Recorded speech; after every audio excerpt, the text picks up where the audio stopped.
سورة الرعد بسم اللہ الرحمن الرحیم آیت نمبر 1 الف لام میم را تلک آیات الکتاب تلک آیات الکتاب یہ آیتیں ہیں کتاب کی والذی انزل الیک من ربک الحق والذی اور وہ جو انزل نازل کیا گیا الیکا آپ کی طرف من ربکا آپ کے رب کی طرف سے الحق حق ہے ولیکن اکثر الناس لا یؤمنون ولیکن اور لیکن اکثر الناس اکثر لوگ لا یؤمنون ایمان نہیں لاتے۔ آیت نمبر 2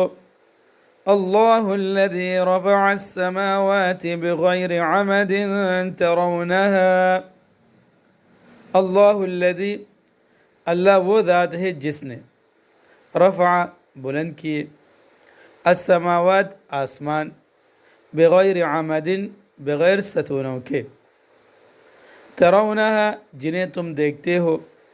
ترونها جنہیں تم دیکھتے ہو ثم استوى على العرش ثم پھر استوا وہ مستوی ہوا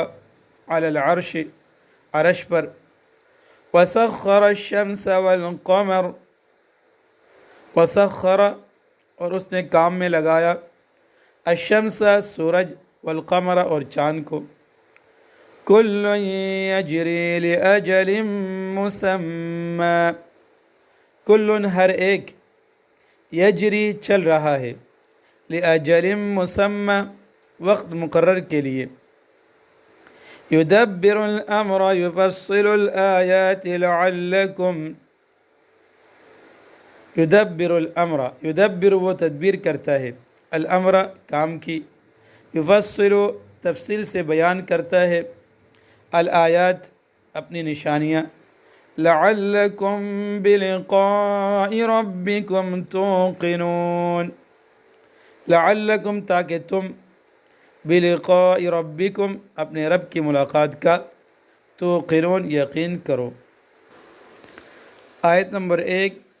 الف لام میم را یہ اللہ کی کتاب کی آیتیں ہیں اور اے پیغمبر صلی اللہ علیہ وسلم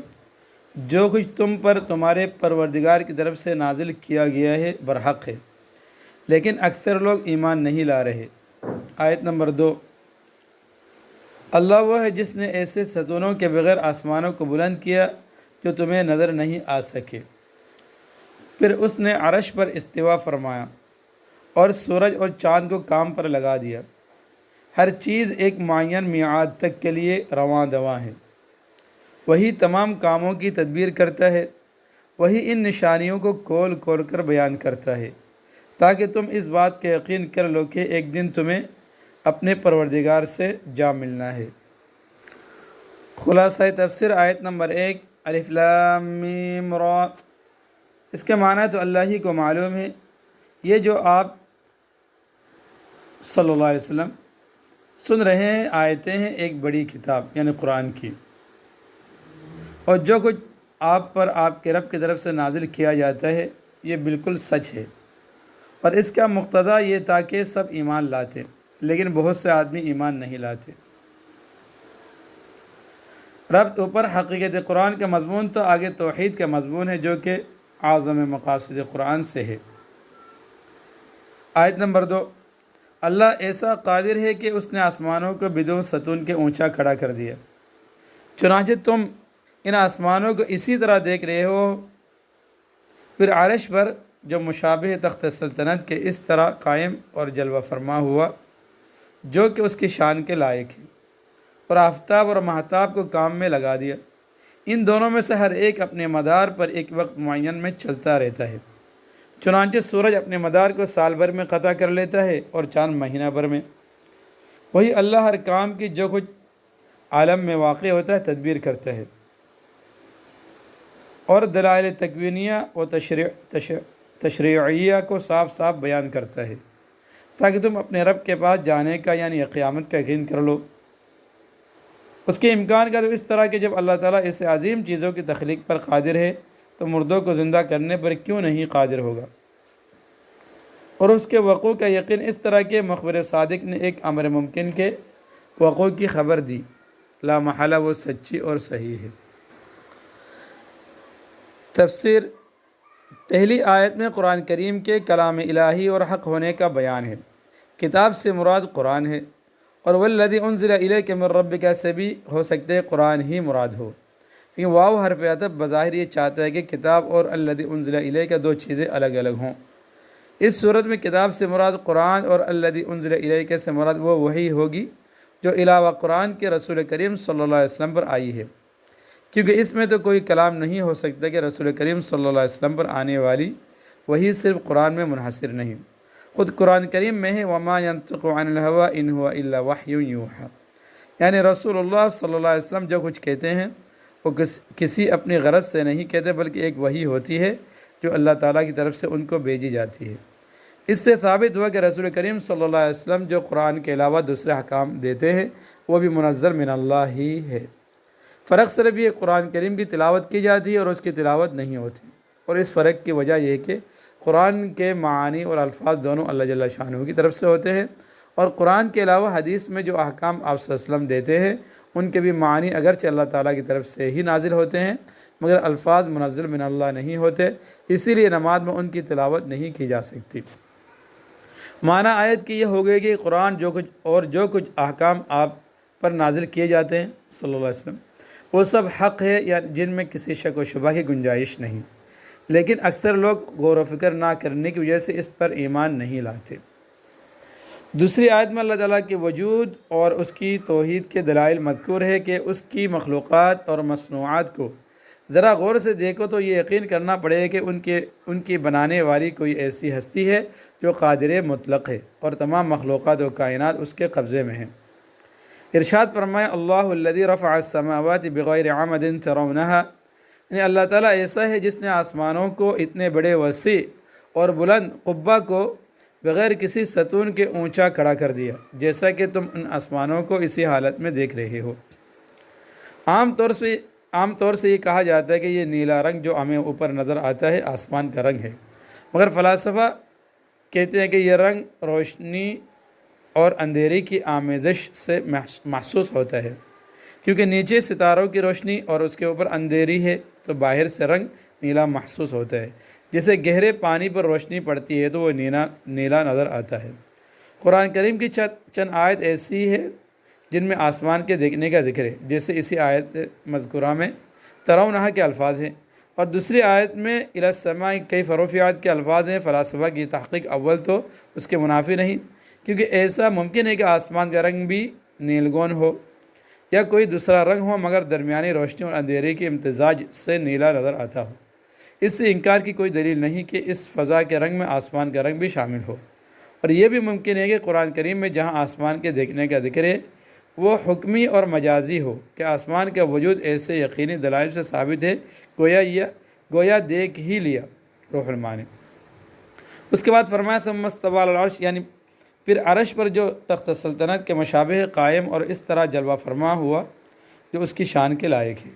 اس جلوہ فرمانے کی کیفیت کو کوئی نہیں سمجھ سکتا، اتنا اعتقاد رکھنا کافی ہے کہ جس طرح کا استوا شان الہی کے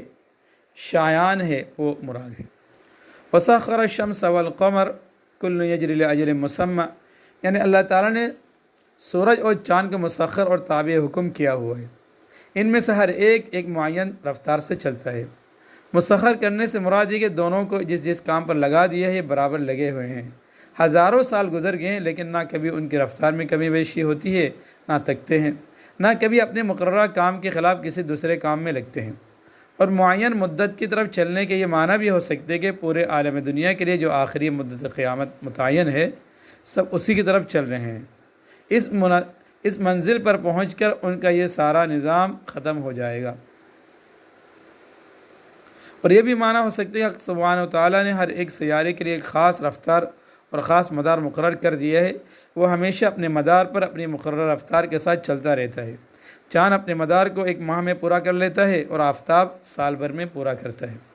ان سیاروں کا عظیم الشان وجود پھر ایک خاص مدار پر خاص رفتار کے ساتھ ہزاروں سال سے یکساں انداز میں اسی طرح چلتے رہے، نہ کہ نہ کبھی ان کی مشین گھستی ہے نہ ٹوٹتی ہے، نہ اس کو گریسنگ کی ضرورت ہوتی ہے۔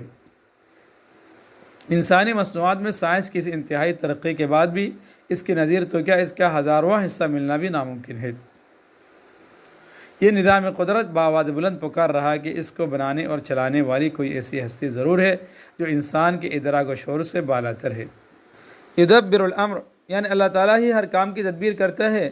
انسان جو اپنی تدبیروں پر نازا ہے، ذرا آنکھ کھول کر دیکھے تو معلوم ہوگا کہ اس کی تدبیر کسی چیز کو نہ پیدا کر سکتی ہے نہ بنا سکتی ہے۔ اس کی ساری تدبیروں کا حاصل اس سے زیادہ نہیں کہ خداوند سبحانہ و تعالیٰ کی پیدا کی ہوئی چیزوں کا صحیح استعمال سمجھ لے۔ تمام اشیاء عالم کے استعمال کا نظام بھی اس کی قدرت سے خارج ہے،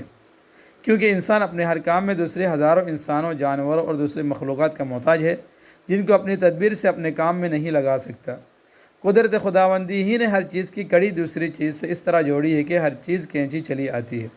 آپ کو مکان بنانے کی ضرورت پیش آتی ہے تو نقشہ بنانے والے آرکیٹیکٹ سے لے کر رنگ و روغن کرنے والوں تک سینکڑوں انسان اپنی جان اور اپنا ہنر لیے ہوئے آپ کی خدمت کو تیار نظر آتے ہیں۔ سامان تعمیر جو بہت سی دکانوں پر بکھرا ہوا ہے، سب آپ کو تیار مل جاتا ہے کہ آپ کی قدرت میں تاکہ اپنے مال یا تدبیر کے زور سے یہ ساری چیزیں مہیا اور سارے انسانوں کو اپنی خدمت کے لیے حاضر کر لیتے۔ آپ تو کیا کوئی بڑی سے بڑی حکومت بھی قانون کے زور سے یہ نظام قائم نہیں کر سکتی۔ بلا شبہ یہ تدبیر اور نظام عالم کا قیام صرف حی و قیوم ہی کا کام ہے۔ انسان اگر اس کو اپنی تدبیر قرار دے تو جہالت کے سوا کیا ہے۔ یفصل الآیات، یعنی وہ اپنی آیات کو تفصیل کے ساتھ بیان کرتا ہے۔ اس سے مراد آیت قرآنی بھی ہو سکتی ہے جن کو اللہ تعالیٰ نے تفصیل کے ساتھ نازل فرمایا، پھر نبی کریم صلی اللہ علیہ وسلم کے ذریعے مزید ان کا بیان اور تفسیر فرمائی۔ اور آیات سے مراد آیات قدرت، یعنی اللہ جل شانہ کی قدرت کاملہ کی نشانیاں جو آسمان، زمین اور خود انسان کے وجود میں موجود ہیں، وہ بھی ہو سکتی ہے جو بڑی تفصیل کے ساتھ ہر وقت ہر جگہ انسان کی نظر کے سامنے ہے۔ لعلکم بلقاء ربکم توقنون، یعنی یہ سب کائنات اور ان کا عجیب و غریب نظام و تدبیر اللہ تعالیٰ نے اس لیے قائم فرمائے ہیں کہ تم اس میں غور کرو تو تمہیں آخرت اور قیامت کا یقین ہو جائے، کیونکہ اس نظام عجیب اور پیدائش عالم پر نظر کرنے کے بعد یہ اشکال تو رہ نہیں سکتا کہ آخرت میں انسان کے دوبارہ پیدا کرنے کو اللہ تعالیٰ کی قدرت سے خارج سمجھے۔ اور جب داخلی قدرت اور ممکن ہونا معلوم ہو گیا اور ایک ایسی ہستی نے اس کی خبر دی جس کی زبان پوری عمر میں کبھی جھوٹ پر نہیں چلی، تو اس کے واقع اور ثابت ہونے میں کیا شک رہ سکتا ہے۔